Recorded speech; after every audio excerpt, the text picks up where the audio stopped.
welcome back to the Mistaken Garden. Today is June 19th. Now I know I haven't done a video of my yard in a couple weeks, so a lot of the rhodos and azaleas are over and done with, but I thought I'd pop on here, kind of show you some of the roses that I have happening. Mostly only the roses in my courtyard, because you'll see on the video the deer have eaten pretty much all my roses that are not in my courtyard due to the fact that I do not have a fence along one side of the yard. So I need to look at fixing that in the next couple weekends, I think. But yeah, just the norm. Just gonna walk around the yard and kind of document how my garden is, and you guys can see what's going on. Here we are in the courtyard. You can see Lucy sitting there. So some of the roses in here have bloomed. This one right here actually is one. Oh, that's Lucy. Hello. Hi. This is a rose that I dug up from a yard that was going to be demolished, and I had no idea what color it was. And it looks a little straggly right now, but in a couple of years it'll do super well. I'm hoping this area here has the camellia bush and the rose, and they kind of intertwine there. So we'll see how that turns out. And you can see all the lilies. And here's a cool plant that I picked up from over at Maple Leaf Nurseries in West Vancouver. It's a little sensitive to the light, so I have it sitting in a shady area in the yard here. Look at this. This is the third year for this rose. That's a hydrangea of some type. Sedums. Now I actually dug these up from my yard because they don't survive very well because the deer like to chomp on them. And here are a couple of my roses. Now you have to excuse the fact that they're kind of a hot mess. I haven't come out here yet to deadhead them or really do anything, but you can see how big they are. Oh, as you can tell, we've gotten some rain. Yeah, see this one here, that one's done.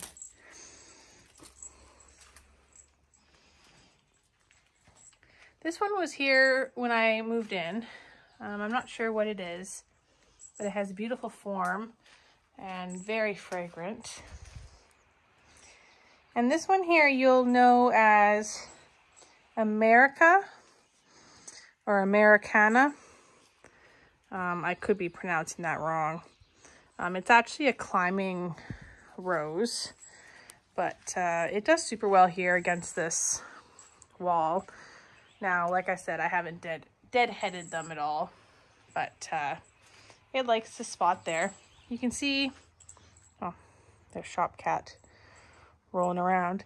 The sun sets right there, so this area gets the most sun, and the sun goes up behind those trees. So these items here don't really get any sun. But anyways, let's keep moving along here. Hi, shop cat. I've got this big red one. Now this is a David Austin. It was here. It's probably 8 or 9 years of age. You can see how it's kind of flopping forward with a big hole in the center, and that's just because I haven't trimmed it back yet. This is all growth that hasn't been maintained yet. Just stunning. The scent is unbelievable. Here I have some poppies. These came from Jason from Fraser Valley Rose Farm. He came to my local gardening club and gave a talk, and he brought some goodies to buy from as well. This rose here, I don't really know. It never has flowered for me. This one here, it's struggling, but it does have one blossom. See the color on it. And yes, these are my lilies. So this one here actually last year had 16 blooms on it. I have to count because I think that the one this year has more. It's definitely taller than the one last year. Last year it was maybe only about to here, I would say. So definitely a lot more growth this year. And there are some of my lilies. Just beautiful. Nice yellow ones. And there you go. Some random stock flowers that I planted there. These are chocolate cosmos that I got from Jason as well, Fraser Valley Rose Farm. Now these actually do smell like chocolate. This is another rose that I bought. It needs to be cut back. And I have this tub. These are the only plants I haven't planted in my yard. I really try to get them in the ground the day that I buy them or the next day. But I picked these up from a nursery on Salt Spring Island. It's a type of primula. And obviously this is a iris that's done. But these are pretty cool. I think they're called drumstick primulas. I'm sure someone on YouTube will correct me. But yeah, I made all my own flower baskets this year. It was a lot cheaper than purchasing the baskets. Okay, so you can see here, these are some more of the baskets that I put together. I love these flowers. Aren't those something different? I've never seen ones like that before. So I put that one together, and then up here, I also made this one with similar petunias and stalk in the back there. So let's do a quick little swoop. This rose here has flowered. Look at how beautiful that is. That's the Lady Gardener.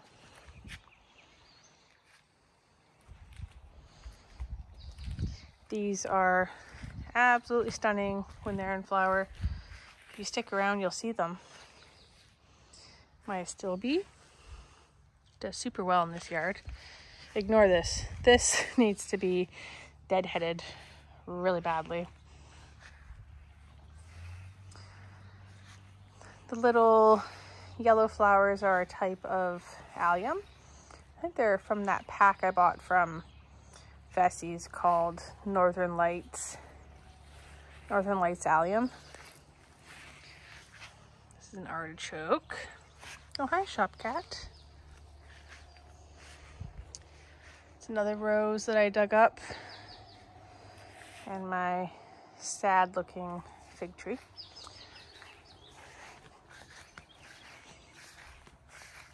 These are, they're called Monk's Hood. They got dark purple flowers. And the deer don't like them. So that's perfect. Here's my big rhodo bed. Like I said, these ones already flowered. I have to go through and deadhead them.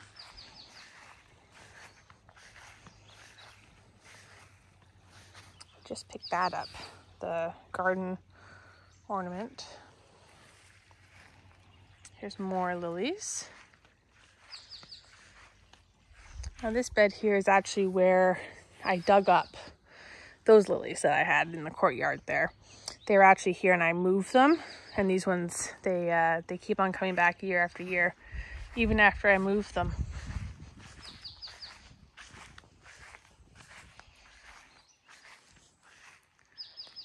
This is a cherry tree I've planted.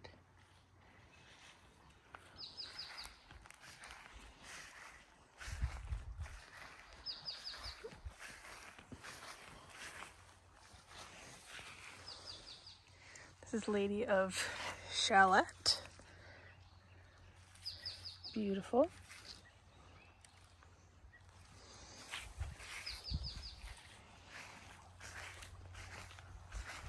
Look at the size of these poppies.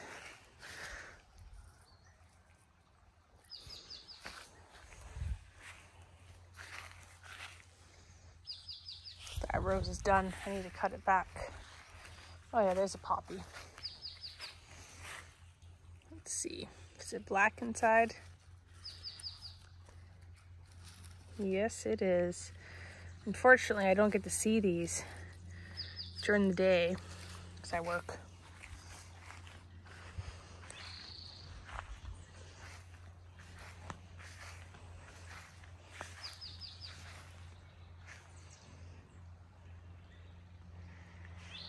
This garden, I actually just put in the compost on it versus this side that I haven't. I have bought the bags there though. Have to do that this weekend. This is a rose that got too heavy and it actually broke off there. But this is Prayed Day. Let's see if we can see these ones. There we go. It needs to be deadheaded and just cleaned up. But nice foliage.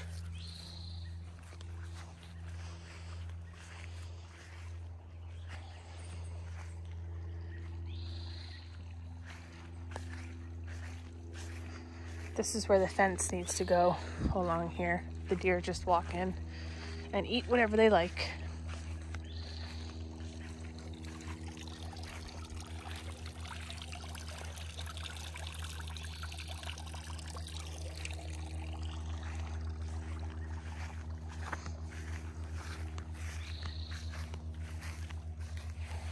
A monkey puzzle tree. I found these petunias. Aren't these different?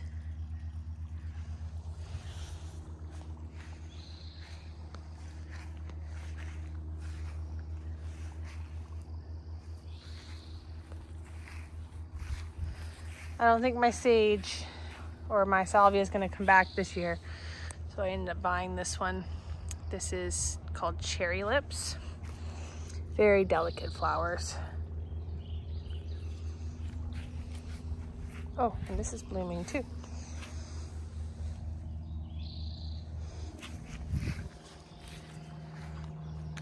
Okay, let's go to the backyard.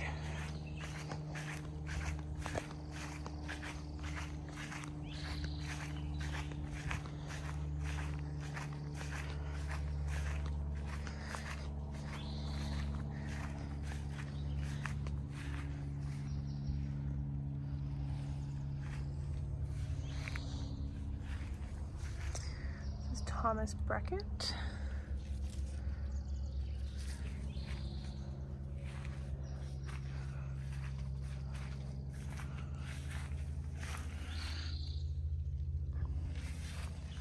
Sunlight.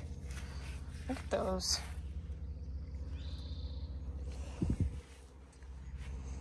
And these are hardy fuchsias that I moved because they're being eaten by the deer. I do have a fence that I put up here when I'm not in the yard to keep the deer out. I also have one back there too.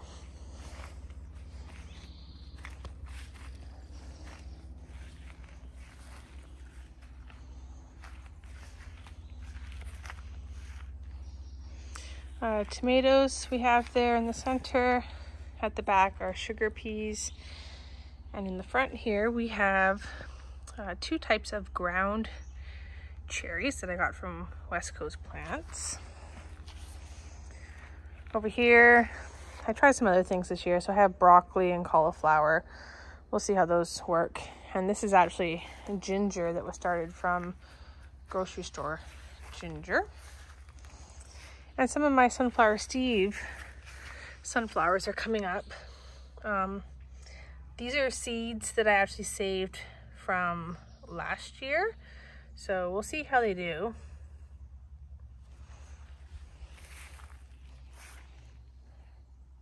Garlic, obviously. Oh, hello, shop cat. Hello. And obviously here, this is my vegetables and my strawberries. So we've got 2 types of lettuces, more garlic. And over there is one of my artichokes. And this is my rhodo forest. That one just finished, obviously. But yeah, these all need to be deadheaded. A lot of people talk about if it's needed or not. I prefer it because it keeps the plants looking nice and clean. This is one of my dahlias that I overwintered in this pot. I actually kept this pot out here all year round, and it actually overwintered, so that's great. So we've got that one, and then this one too. Of course, it already has slug damage. Oh well. I have this piece of plastic there because our sprinkler sprays from just right over there. So it kind of prevents the garlic from getting too much water. There's Shop Cat eating the grass. Hey, what are you up to? Back here, nothing really much happening. It's just always messy with all the tree debris. Got massive trees here. You can't even see it on the camera how big they are. Trust me, they're big.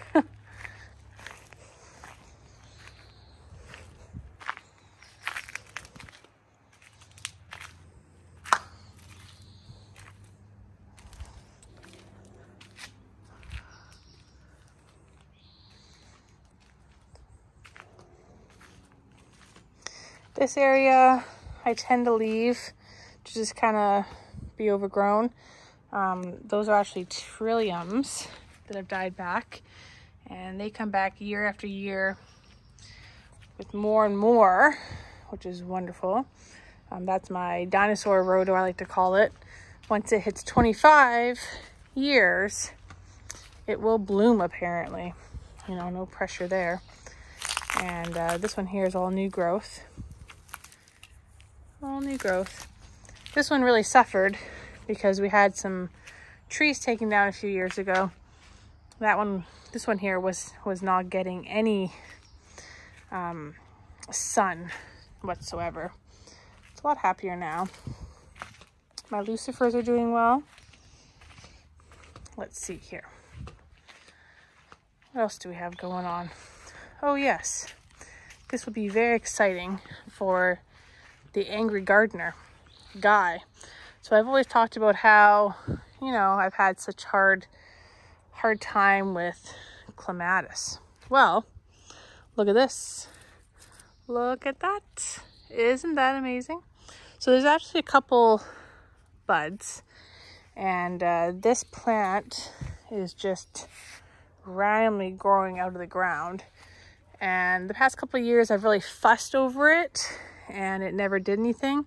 This year I left it alone, didn't do anything, haven't even really watered it, and it's doing well. Now this one has no buds, and it's coming out of that pot. So I think the rule of thumb for me here with clematis is just to put them in the ground and ignore them. So that's what I will do. Probably this weekend I'll put the other one in the ground. So these are all rhodos that have already flowered. I was kind of playing around with this one the other day, deadheading it. But I wanted to show you what happens when you don't deadhead. Now this rhodo was the one that I featured last year on my deadheading how-to. But when you don't deadhead, you can see that these seed pods develop. And so all the energy is going into creating the seed pods. So that's why I like to take them off so that they can focus on growth. See? So this one needs some work, that's for sure. Okay, we come along here. This one is a hot mess. Look at it. Look at it. You can tell it was purple, but yeah, it really needs deadheading. You can tell, see this one here. Now if I snap this off, you'll see there are 3 growth buds happening there. So by having that dead flower gunk on it, it kind of prevents it from doing its thing, you know, to its full capacity. This is new here too. So when we snap that off, you can see it will be much happier. I love this one. Brendan does not like it because he says it looks, you know, kind of leggy, but I love it. I think it looks fun. This one here obviously was red and it needs to be deadheaded, but look at the color. Isn't that different? Oh yes, and of course my greenhouse. In case you haven't watched any of my greenhouse roof renovation projects, you know, this is it here. I've got the roof on as well as the front. I just got to put the gutters on, which I have. They're in there. And some fascia board to attach the gutters to. And my rhodo hedge is done as well. Look at that. We've had a lot of heat the past couple days.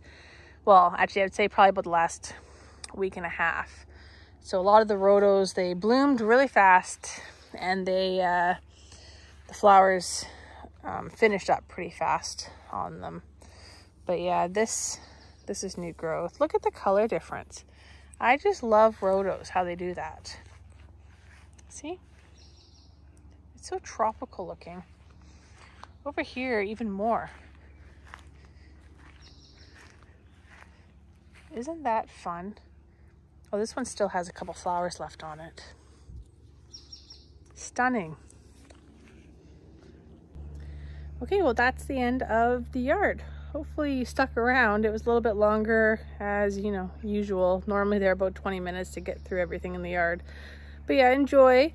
And hopefully you come back in the next week or two when I do another video. Hopefully the roses in the front part of the yard will be in bloom, and a lot more of my vegetables will have a little bit of growth for you to see.